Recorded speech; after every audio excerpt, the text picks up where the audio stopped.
প্রিয় ছাত্রছাত্রী, আজকে আমি তোমাদেরকে এই ভিডিওর মাধ্যমে ক্লাস 9 এর ইতিহাস যে সমস্ত প্রশ্নগুলো দেওয়া আছে থার্ড সামেটিভের জন্য অর্থাৎ তৃতীয় পর্যায়ে মূল্যায়নের জন্য 2025 সালের রায়মার্টিন প্রশ্নবিচিত্রাতে স্কুল নম্বর 14 এই 14 নম্বর স্কুলে যে প্রশ্নগুলো আছে সেগুলো আমরা আলোচনা করবো। পেজ নম্বর 441 বিভাগ ক, খ এবং গ এই তিনটি বিভাগে যে সমস্ত প্রশ্নগুলো আছে সমস্ত প্রশ্নের উত্তর আমরা আলোচনা করবো আজকে এই ভিডিওর মাধ্যমে। তোমরা ভিডিওটা শুরু থেকে শেষ অবধি অবশ্যই দেখবে এবং চ্যানেলে নতুন থাকলে অবশ্যই চ্যানেলটাকে সাবস্ক্রাইব করে রাখবে পরবর্তী স্কুলগুলো প্রশ্ন উত্তর পাওয়ার জন্য। এবং এর আগের যে স্কুলগুলো ছিল সেগুলোর প্রশ্ন উত্তর আমরা আলোচনা করে দিয়েছি, তোমরা প্লেলিস্ট থেকে সেই প্রশ্ন উত্তরগুলো পেয়ে যাবে, দেখে নিও সেখান থেকে সেই প্রশ্ন উত্তরগুলো। আজকে আমরা 14 নম্বর স্কুলের প্রশ্ন উত্তরগুলো আলোচনা করবো এবং এই প্রশ্ন উত্তরের পিডিএফ তোমরা পরবর্তীতে টেলিগ্রাম চ্যানেল থেকে পেয়ে যাবে। ডিসক্রিপশনে লিঙ্ক দেওয়া আছে টেলিগ্রাম চ্যানেলের, সেখানে যুক্ত হয়ে যাবে, তাহলে পিডিএফ গুলো তোমরা সেখান থেকে পেয়ে যাবে। বিভাগ কয়ের মধ্যে যে প্রশ্নগুলো আছে দেখো, এখানে 20টা প্রশ্ন আছে, 1 নম্বর করে দেওয়া আছে 20 নম্বর। একের দাগে বলা হয়েছে দেখো সঠিক উত্তরটি বেছে নিয়ে লেখো। একের দাগের 1 কি বলা আছে, ফ্রান্সে কারা তৃতীয় সম্প্রদায়ভুক্ত ছিল না? সেটা হবে এখানে যাজকরা, অপশন ডি। এর পরবর্তী প্রশ্ন কি, ফ্রান্সে সন্ত্রাসের রাজত্ব চালু করেন? ফ্রান্সে সন্ত্রাসের রাজত্ব চালু করেন, সেটা কি হবে এ অর্থাৎ জেকোবিনরা। এর পরবর্তী আছে কি, ফ্রান্সে সামন্ত প্রথার বিলোপ ঘোষিত হয়েছিল 1789 খ্রিস্টাব্দের, এটা হবে 4 আগস্ট। এর পরবর্তী প্রশ্ন কি, ফরাসি সমাজের বাইবেল বলা হয়? ফরাসি সমাজের বাইবেল বলা হয় সামাজিক চুক্তি গ্রন্থকে, অপশন এ। এর পরবর্তী প্রশ্ন বলা হয় দেখো যে নেপোলিয়নকে বিপ্লবের সন্তান বলা হয় কারণ এটা হবে তিনি সামন্ত প্রথা ও শ্রেণী বিভাজনকে স্বীকৃতি দেননি। এর পরবর্তী প্রশ্ন কি, যেটা বলা হয়েছে দেখো নেপোলিয়ন বার্লিন ডিক্রি জারি করেন। নেপোলিয়ন বার্লিন ডিক্রি জারি করেন, তো এটা হবে 1806 খ্রিস্টাব্দে, অপশন বি। এরপরে আছে কি, রাশিয়ার সার্ক বা ভূমিদাস প্রথার উচ্ছেদ করেন, সেটা এখানে হবে জার দ্বিতীয় আলেকজান্ডার।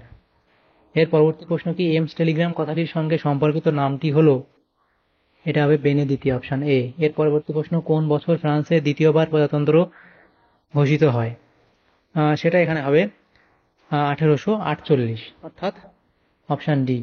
পরবর্তী প্রশ্ন কি, ব্যাংক অফ ইংল্যান্ড প্রতিষ্ঠিত হয় 1694 খ্রিস্টাব্দে, অপশন বি। এর পরবর্তী আছে কি, 1876 খ্রিস্টাব্দে টেলিফোন আবিষ্কার করেন। 1876 খ্রিস্টাব্দে টেলিফোন আবিষ্কার করেন, সেটা এখানে হবে আলেকজান্ডার গ্রাহাম বেল। এর পরবর্তী প্রশ্ন, নৈবেদ্য কাব্যগ্রন্থের রচয়িতা হলেন, সেটা এখানে হবে কি রবীন্দ্রনাথ ঠাকুর, অপশন বি। এর পরবর্তী আছে কে 1905 এর বিপ্লবকে 1917 খ্রিস্টাব্দের বিপ্লবের ড্রেস রিহার্সাল বলেছেন? তাহলে এটা এখানে হবে কোনটা, লেনিন, অপশন বি। এর পরবর্তী প্রশ্ন, সোভিয়েত পার্লামেন্টের নাম ডুমা, তাহলে এটা হবে অপশন ডি অর্থাৎ ডুমা। এর পরবর্তী প্রশ্ন কি, বলা হচ্ছে ইটালিতে ফ্যাসিবাদের প্রতিষ্ঠাতা ছিলেন। ইটালিতে ফ্যাসিবাদের প্রতিষ্ঠাতা ছিলেন কে? Mussolini, option C. এর পরবর্তী প্রশ্ন কি আছে দেখো, সেটা বলা আছে, আচ্ছা ইটালিতে ফ্যাসিবাদের প্রতিষ্ঠাতা ছিলেন কি? মুসোলিনি, এটা হলো অপশন সি। পরবর্তী প্রশ্ন কি আছে দেখো, দ্বিতীয় বিশ্বযুদ্ধে জার্মানির বিরুদ্ধে প্রথম যুদ্ধ ঘোষণাকারী দেশ হলো, এটা হবে ব্রিটেন ও ফ্রান্স, অপশন ডি। এর পরবর্তী প্রশ্ন, DUKW হলো ট্রাক, অপশন এখানে দেখো DUKW হলো ট্রাক। এর পরবর্তী প্রশ্ন কি, যেটা বলা হয়েছে 1939 খ্রিস্টাব্দে অনাক্রমণ চুক্তি স্বাক্ষরিত হয় রাশিয়া ও জার্মানির মধ্যে, তাহলে অপশন সি। পরবর্তী প্রশ্ন, আন্তর্জাতিক বিচারালয় অবস্থিত নেদারল্যান্ডের হেগ শহরে, অপশন বি। এর পরবর্তী প্রশ্ন কি, সম্মিলিত জাতিপুঞ্জের বর্তমান মহাসচিব হলেন? তাহলে সেটা হবে অ্যান্টোনিও গুটারেস, অপশন ডি। এখানে এমসিকিউ টাইপ যে প্রশ্নগুলো ছিল সেগুলো হলো। এর পরবর্তী প্রশ্নটা কি আছে দেখো, সেটা হচ্ছে বিভাগ খ, সেখানে যে 16টা প্রশ্ন আছে 1 নম্বর করে দেওয়া হচ্ছে।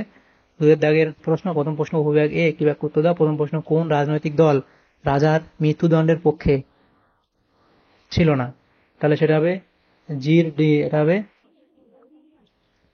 জিরন্ডিস্ট।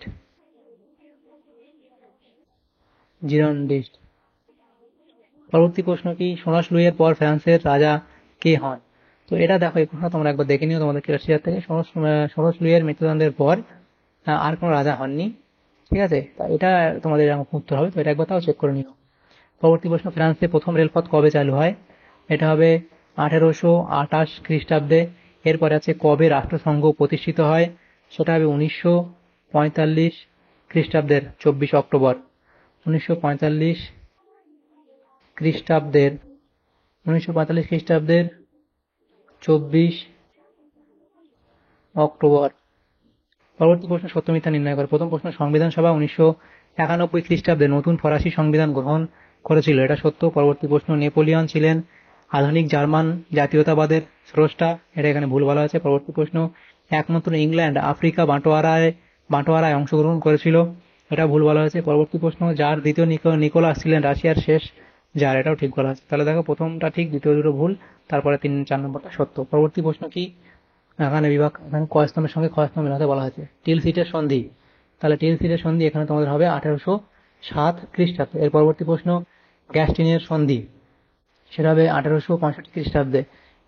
পরবর্তী প্রশ্ন, ট্রিপল অ্যালায়েন্স বা ত্রিশক্তি চুক্তি, সেটা এখানে হবে 1882 খ্রিস্টাব্দে। 1882 খ্রিস্টাব্দে।